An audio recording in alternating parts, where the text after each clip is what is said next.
former Prime Minister of India, Mr. Rajiv Gandhi, introduced one of the most important educational policies in India, the National Education Policy 1986. Similar to the NPE 1968, this one is to aim to promote education amongst the Indians. This policy was formulated to improve and equalize educational opportunities within the nation. Besides, it also aimed to address the unique needs of the learners, including the special and marginalized students. It envisioned an educational structure that could support the all-round development of the country and focused on the quality of education imparted within the institutions. Through a common school curriculum, the government aimed to popularize the use of educational technology, and it emphasized more on the teaching of mathematics, sports, science, physical education, and education for international understanding. Now we will discuss about some key features of NPE 1986. The first one is structure of education.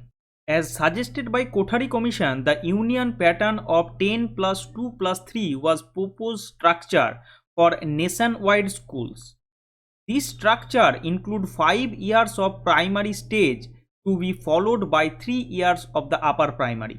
NPE 1986 aimed to achieve the aims of free and compulsory education for all by the year 1995, and it focused on extending the schooling facility within a distance of 1 kilometer. Quality enhancement and retention of students.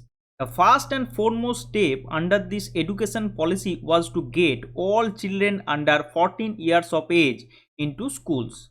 For this, it aimed to improve the school environment, student handling, and teaching methodologies. It intended to no failure policy at the elementary school level and also introduced arrangements for non-formal education for out-of-school students. The government opened Navodaya Vidyalayas and primary schools in remote areas. In addition, it also made arrangement for motor handicapped children either in normal schools or at district headquarters. Removal of disparities and special measures.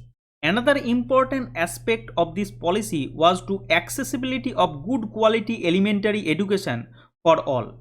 It aimed at promoting the holistic development of students through better quality schools. The policy focused on creating opportunities for non-formal education, that is part-time, till the time full-fledged schools were set up. Girls' education. Support services for girls included incentives to encourage the education of the girl child and those of the weaker section such as the SCs, STs, minorities, etc. Especially for the girl's child, 2 sets of free uniforms, free textbook, attendance initiatives and stationery etc. were to be given free of cost. Apart from this, students attending elementary school were also given free transportation facilities in the state roadways buses. Most of the educational policies in India considered the task of retaining students within the mainstream system. NPE 1986 too came up with an idea to shift the focus from enrollment to retention. For this, it suggested surveys, that is house to house, to check the regularity to attendance and relevance of schooling. It suggested creating non-formal centers similar to the educational alternatives like online schooling for students who are not able to attend full day school. For regulating attendance, teachers and the members of the Village Education Commission were expected to follow up with the families of the absentees who miss school for 2 to 3 days at a stretch. Operation Blackboard. To ensure minimum essential facilities in primary schools, the Operation Blackboard was launched with clear goals. It proposed the below mentioned assistance for the schools under the operation: 2 large rooms, necessary toys and game material, charts, maps, blackboard and learning materials to be provided.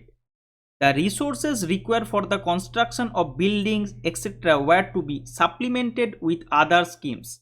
All in all, the policy aimed to making optimum use of the available material. Now, the delinking degrees from jobs.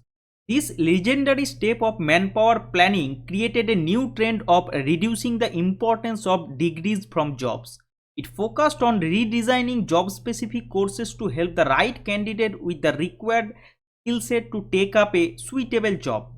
The policy opposed undue preference to graduate candidates. Instead, it promoted the vocationalization of education. NPE 1986 was amongst the most visionary educational policies in India. It helped in the organization of education across various levels and largely helped in streaming a common educational structure to an extent. Examination reforms under the NPE was not very convincing. It did talk about creating a scientific evaluation system. However, here was no concern input to reform the general examination pattern. Despite its vision to focus on continuous evaluation, it lacked the direction to make this change within the system. In other words, we can say that it did not succeed in giving a concrete shape to some of its recommendations. And like other educational policies in India, this one too suffered in implementing its recommendations because of the ongoing resource crunch. Now try this.